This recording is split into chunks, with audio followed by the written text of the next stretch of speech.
Good evening, sunshines. I hope you're having the absolute best day of your life. Today, I set the intention to say whatever needs to be said. So, whenever I used to speak, I don't know. Okay, I do know. So, whenever I'd talk to someone, I swear, sometimes I literally almost black out from what's been said and I just channel words and it helps that person. So years ago, I had to ask myself, what do I do best with the least amount of effort? And I thought, I'm always that girl in high school or at the beginning of university. I would always be that girl in the bathroom talking to other girls, helping them through their problems. And it's like, I don't know how I always end up in that situation, but I always end up just talking to people and helping them. And I don't even know what I say. It's like I just black out for the moment and I channel whatever needs to be said to that person. So my mom used to tell me for years, well, why don't you start a YouTube channel and talk to people? And it's like, well, because it's not me just talking. It was what that person needed to hear was what I said. Like I didn't even know what I was saying. So that's why I didn't do a podcast for the longest time, because I thought, well, I'm always inspired to talk directly to someone because then I work with what I hear and that's just what comes out. But I thought, we're all one. So if you're listening, then you probably need to hear it and know that I'm speaking to you. Anyways, thanks for listening. Today I want to talk about belief system. I was talking to a friend the other day, or last week. Was it this week? Last week. It's all a blur now, you know? And he instilled some new belief systems, which I absolutely loved. And one was, I don't get sick. And he said, I've been saying I don't get sick for 2 years now and I have not gotten sick. He said, sometimes I feel symptoms that I might be getting sick, and he'll just simply say, I don't get sick. And then the symptoms go away. And I honestly think that's so accurate. For certain things, I will just say, and that's just the way it is. Or today I was with my girlfriends for dinner and they were laughing at me because they're like, things just fall into your lap. And it's like, yeah, because I make the initial contact, or I take a little bit of action, and then these opportunities present itself. And then one friend said, but you seize the opportunity. It's like, yes, I do. So, but yes, I seize every opportunity, but I also believe that I have endless opportunities and everything works out for me. So I have this belief system that everything works out. So then when things don't necessarily go as I planned or hoped, I'll quickly shift my mindset and go, but this is the way it's meant to be. So therefore, I'm happy about it and I'll move on. And who knows? It's, I think nothing matters and everything matters. It's so easy to think this is the way it's supposed to be, and then you just forget about it, even though it might not be and you might be wrong. But if you just believe that, then who really cares? Anyways, sorry if I'm a little bit confusing. It's late and I'm not a night person, but I have goals, so here we are, having fun. Okay, another one he said was, I'm going to live forever. And I stopped aging yesterday, and I actually love those ones, and I started thinking that, and then I saw classic phones are listening to us, this little post about how rats have reversed, well, not rats, but scientists have reversed aging on rats. And it's like, well, there you go. It's so easy. Now we have simple solution. We're going to stop aging yesterday and we can reverse our aging process. So fun. Okay. And another one was, it's not about you, but it's about you. So when there's sort of like when you take something personal or not, or if you take something personal, just know that it's not about you.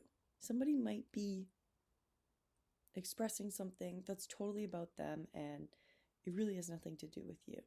But if it bothers you, then it's about you, because it sparks awareness within you that there's something unfinished or undealt with, that, okay, you're bothered by it, therefore, so it's a trigger, and it's only a trigger because there's something in you that you haven't dealt with yet that's allowing you to get triggered by this.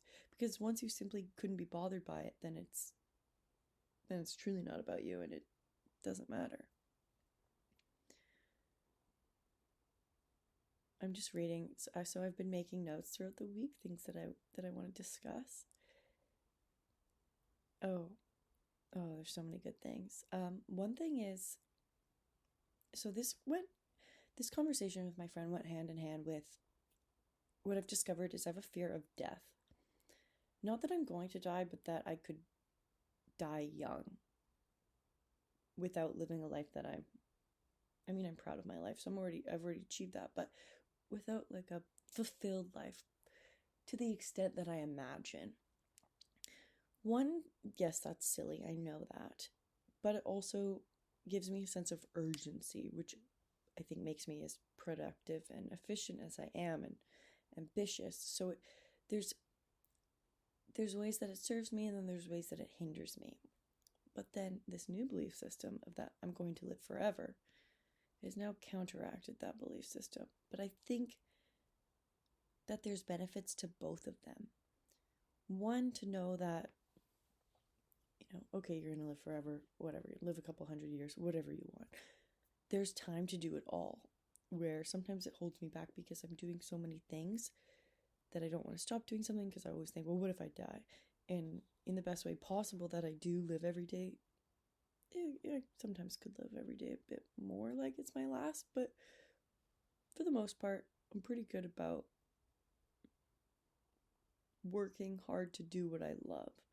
There's some days that I'll do things because it's work and I must be done, but they're aligned with my goals some way, shape, or form, whether it's for a financial goal or a career goal or personal or health or whatever it is. Everything's usually aligned because I have so many goals, so I find a way. Oh, that's another thing we were talking about. My coworker and I was talking with one girl, and another coworker said, "What did you say to her?" Because she just completely changed the next day. She was so inspired to do these tasks. And I said, well, because I brought awareness to what she's working on and how they're aligned with her personal goals. Because everything, you can benefit from everything if you just play with it in your head. Everything's a mind game. So that was it. I just shifted the perspective. That literally was it. The work didn't change. Well, I did offer some new work, but the majority of it was shifting your perspective. So you can make anything enjoyable if you shift your perspective. Like today, oh my gosh, you guys, it's hilarious. So I was at the gym, and lately I've been doing sit-ups hanging from the bar, like a pull-up bar, but I'll hang my legs on the bar, and then I'll pull up my body, like from the ground up to my legs, just because why not? It adds a little extra challenge and it makes it more interesting. Today I fell because I did it on a different bar and my legs weren't as steady. It was also 10 o'clock at night, so I don't usually work out that late. And it literally looked like one of those gym memes. It was so funny. And then I kind of hurt myself. Not a lot, but like it hurt my knee for a split. It kind of hurts right now, honestly, not gonna lie. But it was just changing my perspective. So at first I was a little shocked because I fell, and I never really fall, ever. I never fall. Honestly, never really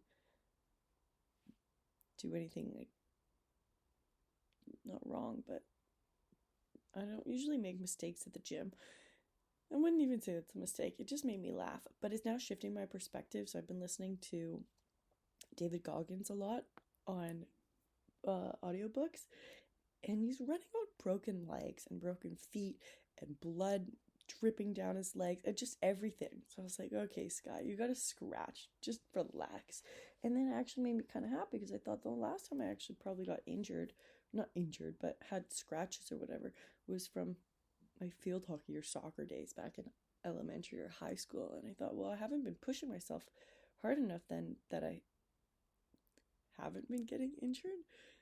So it just came to my realization that I should probably not that I want to be open to injuries, but to step outside of my comfort zone to just do a little more challenging activities. Okay. And then David Goggins also mentioned the accountability mirror, which I loved this. You look in the mirror and it's the accountability mirror. And even tonight with this, or even going to the gym, or everything that I did tonight. Usually at 9 o'clock, it's a cutoff time for myself. It's like, okay, go to bed. But I only got to do my grocery shopping at 9 o'clock, then to the gym at 9:15 or 9:30 to 10, and then came home, put the groceries away, and then now I'm doing the podcast. It's 11 o'clock at night. Because I know that these are my goals. Daily gym, I couldn't go this morning, so I went. Monday evenings, podcast, so I'm doing it. Have your goals in front of you. Either what he suggested was put it on a sticky note, put it on the accountability mirror, or it's more of a mindset as well. As when you look in the mirror, do you like who is looking back at you? When you say you're going to do something, are you doing it? What are you waiting for? It's just up to you. I'm now changing my belief system that I can keep working until 10 or 11 or 12 o'clock at night, right? Like I do feel myself a little bit slower. Hence probably why I fell at the gym, because I never work out that late, and I see now why, but I'm like, okay, that doesn't have to be me anymore. I can be able to work out at any time. Another reason why I am a morning person, because I also have some technical difficulties with exercise and food, so it's a bit tricky to eat after. But anyways, I can still be productive at night. So I'm changing my belief system and my identity around my productivity in the times of the day. So another one I wrote down here is you have to go down to go up. Certain things, say a seed, you have to dig to plant the seed. You have to literally put the seed in the earth lower. You need to, a construction site, they dig into the ground. Before you can have a building, they dig down 4, 5, 6, 7 floors to plant that foundation, or trees or seeds. It's planted down, and the roots have to grow before you can have a tree or before you can have a building. If there's no foundation, then there's no support system to grow a beautiful building or empire on top. For example, just your own inner work. You have to go inside. You have to go deep down. I do these, okay, I didn't do it today, but most days, probably say 27 out of 30 days on average, I do my morning rituals, and I do my journaling, and I do my deep inner work, and I dive into myself, and I ask myself questions, because you have to fully understand yourself, or you do need to do that self-awareness in order to build a strong foundation on top. Strong friendships, strong routines, a strong career, whatever it might be, even just your confidence. You need to go deep down to know, okay, what is it that you're confident about? Well, I know all these things about myself. I am disciplined. I am fit. I am healthy. I am kind. I am generous. Practicing those things, first determining, so doing the inner work. What do you want to be? Okay, these are the things I want to be. How do you act as that person? Go out and do these things. And then you build your confidence, and then you build strong people around you, and people are everything. But anyways, don't be shy to go in and do the deep work, because that's how you're going to build an empire, or that's how you're going to build a beautiful family. Oh, that's another thing I was thinking about, is even talking to a friend today about healing the trauma of generations, right? Don't be that person that carries on trauma or patterns from your parents. Stop it now. Even for me, I have a phenomenal family. It's outstanding. But there are some things where I think, oh, there are unhealed traumas or certain things like that have come out. And I just have to recognize that and see how they play out on me or my family or whatever it might be, and then halt it there. Oh man, there's so many to dive deep into. So take the time. No one's going to see this deep work. You don't see the construction zone. You don't see the 6 floors being built underground, right? You only see it when, like, they put the things up around the side of it's the sidewalk. You literally can't see. So that's the same as yourself. No one's gonna see it. But once the work is done, then you can start to thrive and grow. So start now, because why wait? Phenomenal author Grant Cardone. Highly suggest you listen to him. I'm obsessed. So I just powered through 2 of David Goggins' books, Unfinished and Can't Hurt Me. And then now I'm listening to Be Obsessed or Be Average by Grant Cardone. And I just finished another one of his sales books. Okay, side note. I set a goal to read 24 books this year, 2 books a month. I'm at 5 books already, and it's only the January 23rd. One of my intentions for this year was to take obsessive action, and I'm doing it.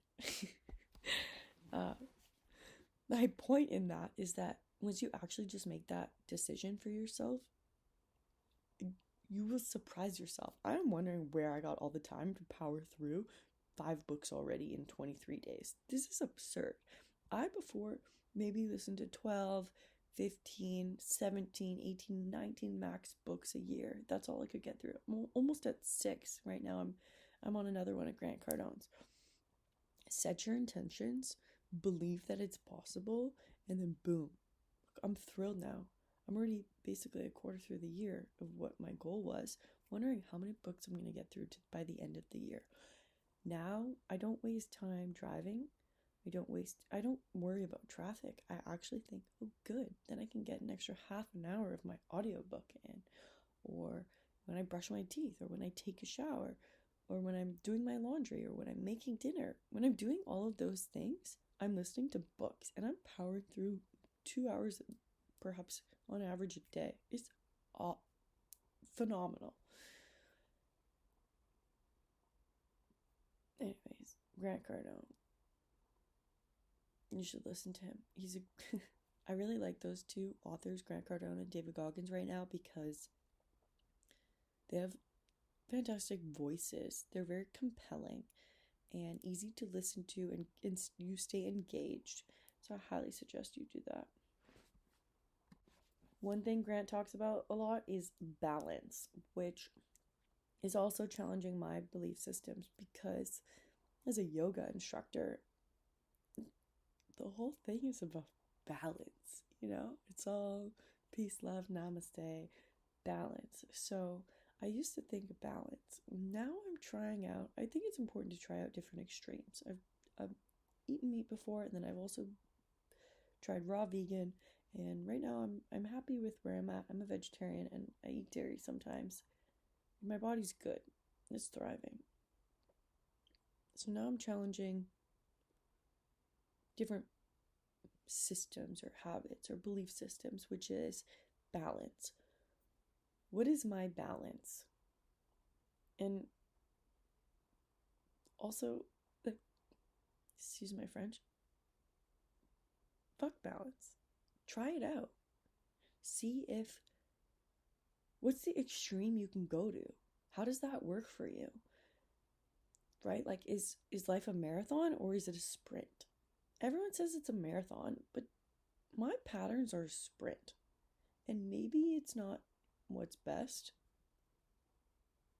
but it seems to work for me. I think I mentioned this a little bit already, but I just think it's really important to find what is your balance. I go through stages. So that's the thing, is my weekly balance. Maybe it's not, what does that look like for you? Is it a monthly balance, or is it weekly? Is it quarterly? I'm almost quarterly. I thrive from, say, a quarterly grind, and then I'll rest for a little bit, and then I'll go hard again, and then I'll rest for a little bit.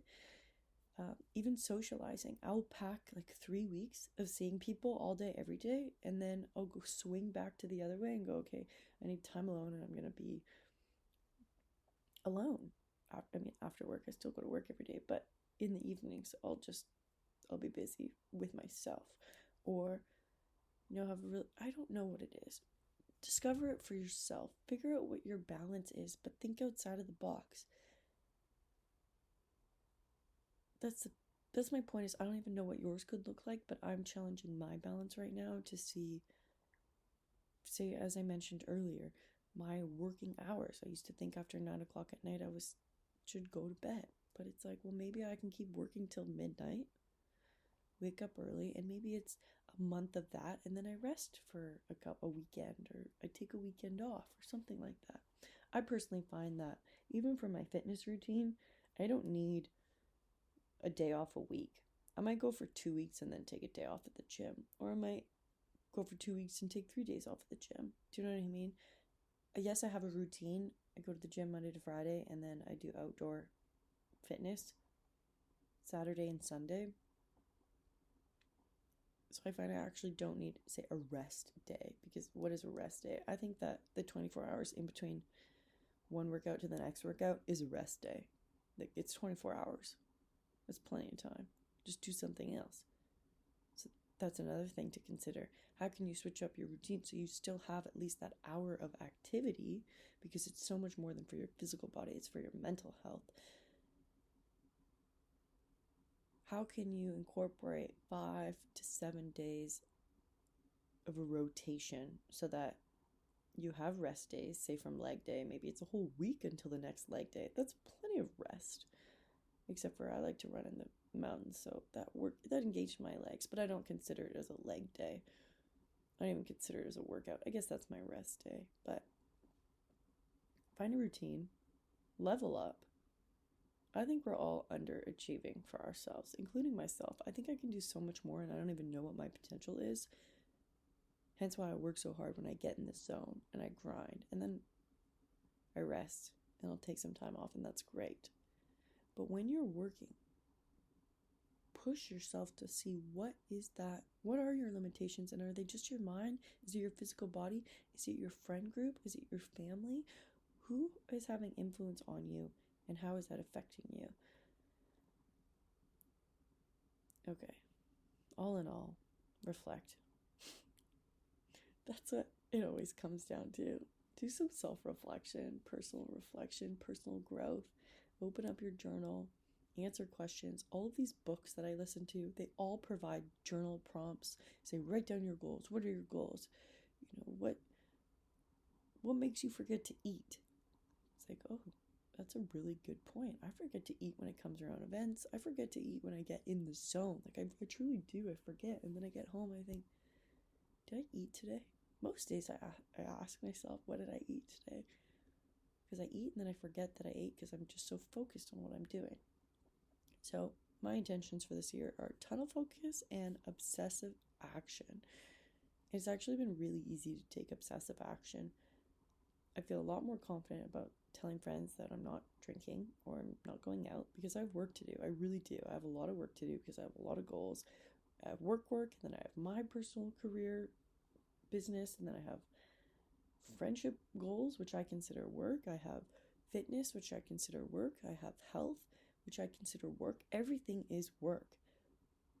What work do you want to do? If you put in the work, the extra work, say behind the scenes, to do the stuff that you're more passionate about, eventually that can become your main work. But it's a little bit more work at the beginning, but it's well worth it. Because why not? If you don't try, what's the point? What are you here for? Seriously, what are you here for? To go to a job that's okay? To spend the majority of your life doing a job that's okay? Do you really think that's why you're here? I'm starting to get honestly bothered by it. Like, ask yourself, are you really here to be doing what you're doing? And if you think yes, fantastic, keep doing it. Share it with others. Share your passion. Thrive, run, do all of it. But if you're not thriving or challenging yourself, then change. You're not a tree. You can move. I ask myself, do I want to be living in Vancouver? I love Vancouver. I truly love it. But I had never really considered that I could move somewhere else long term. And I don't know where I'm at with that, because I truly love Vancouver, and my family is so important to me, and my friends are as well. But while I'm still young, do I want to live somewhere else again? I'm not a tree. I can do what I want. I just have to make it happen. Traveling for the past few months, it's not hard work, but it's work. You still have to plan. You still have to schedule. You still have to actually make it happen. You have to prep things. So I'm going away in March for a little bit again, or April, but then I've got a lot going on in May, and just got a lot going on for the next 6 months. So I'm working in this travel time into my calendar so I can make it happen and not fall short on anything else that I'm doing. Anyways, go to bed or wake up, have the best day ever, whatever you're doing, make the most of it. I love you so much. Thanks for listening. I appreciate you. Okay, love you. Bye.